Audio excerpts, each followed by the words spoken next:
Hello everybody, in today's episode of Wacky Silksong Discussions, I want to talk about 5 new things that's coming to the game that were not in Hollow Knight that I'm most excited about, in order. So I'm not gonna waste your time. My name is Primacon. If you like the video, subscribe to the channel, that really helps, and let's get into it. Egale.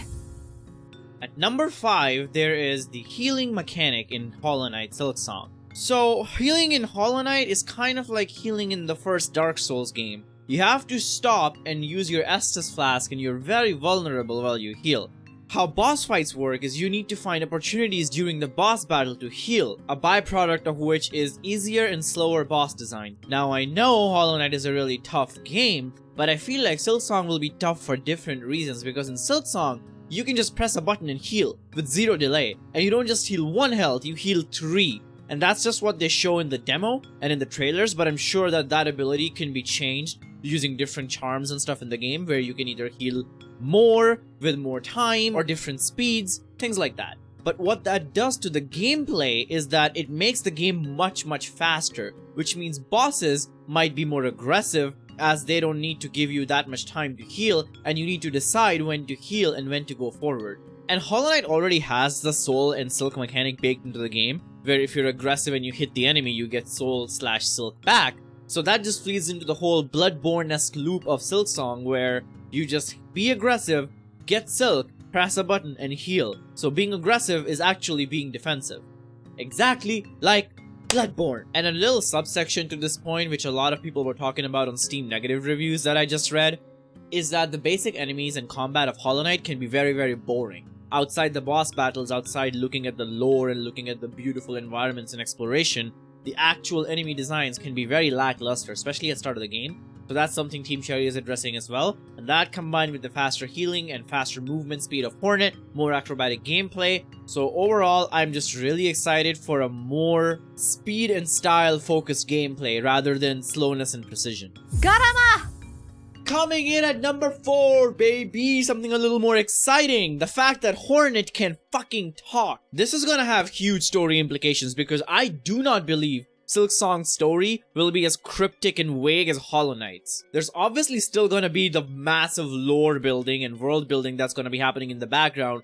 Mossback's career isn't going anywhere, but the actual plotline of the game itself will be much more engaging and exciting, just because Hornet can actually talk and converse with people, and she's not dumb as shit like the Knight. I also wonder, and this is pure speculation, but again, that's what we do here, we love to speculate till the game comes out.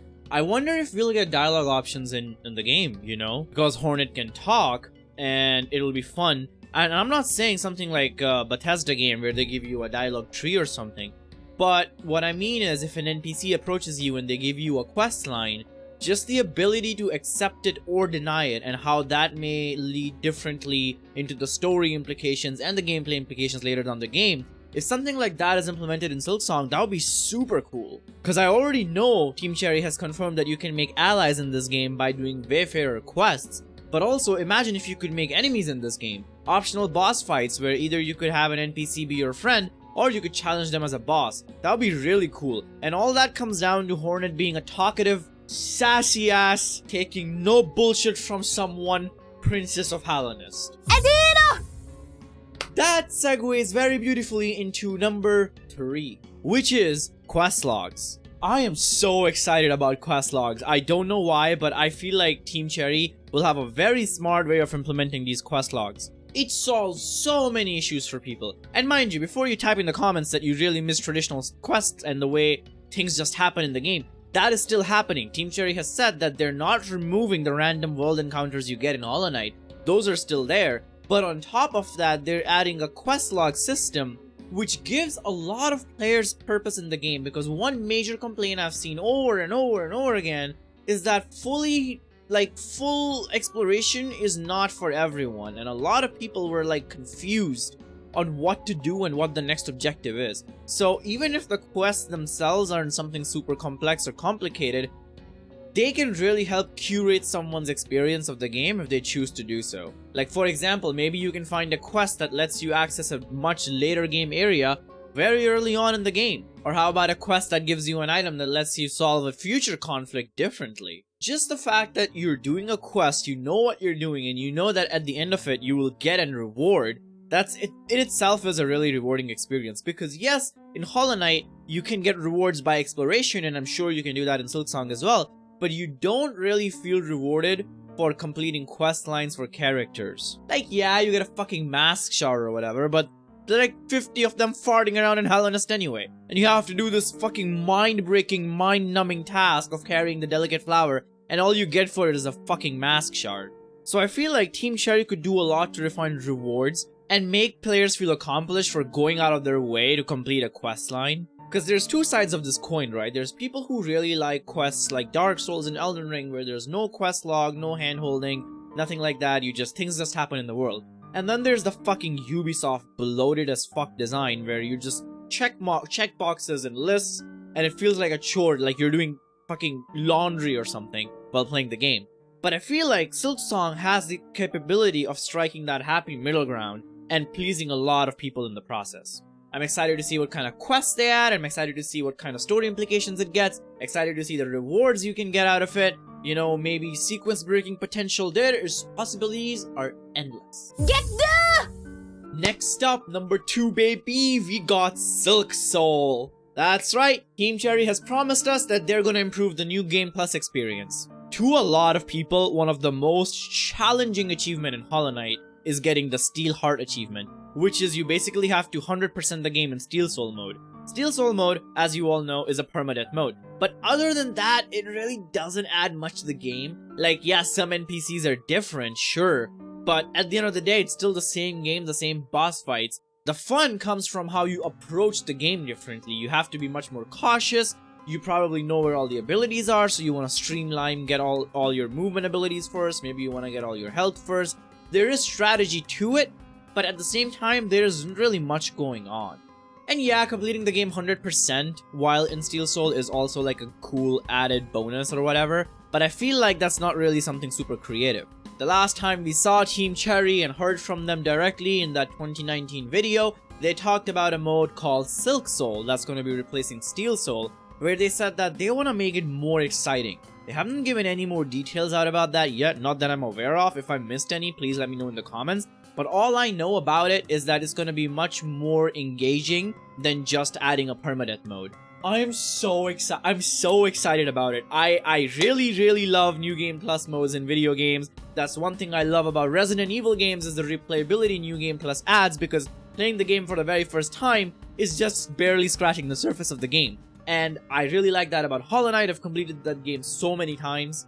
But Silksong is very promising, and it's easily on number 2 of my most hyped features of Silksong list. Shaw!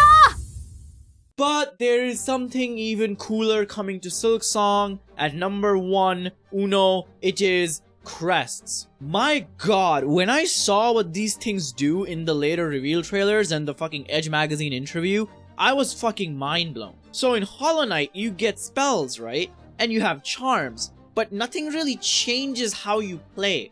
Every single person in the game will have the same moveset throughout the game.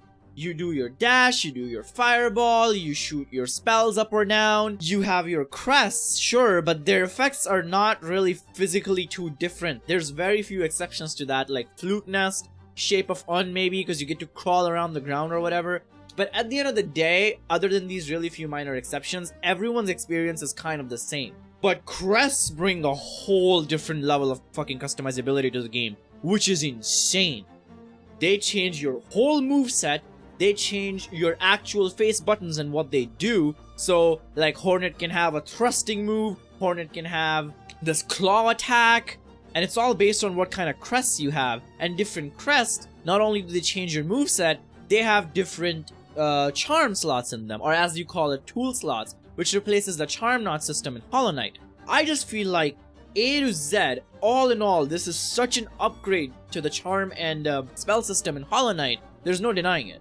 Oh, you know what would be so fucking cool? If they added cosmetics to the game. Like, could you imagine if you could drip Hornet out? There's already drip Hornet memes out there. Maybe we could make it a reality, Team Cherry. I'm just saying. And maybe it's my own bias, but one thing that I'm also excited about that what crests are gonna bring to the table is the insane magnitude of speedrunning and sequence basing possibilities. You already have nutty things like fireball skips and shit in Hollow Knight, and recently you figured out that you could fucking pogo your own Abyss Tree. That's crazy. Could you imagine what kind of things you could do when you have completely different movesets tied to different kind of crests? And who knows how many of these Team Cherry you're gonna add? Knowing them and knowing how long this game is taking, probably a lot. There were already like, what, 40 fucking charms in Hollow Knight?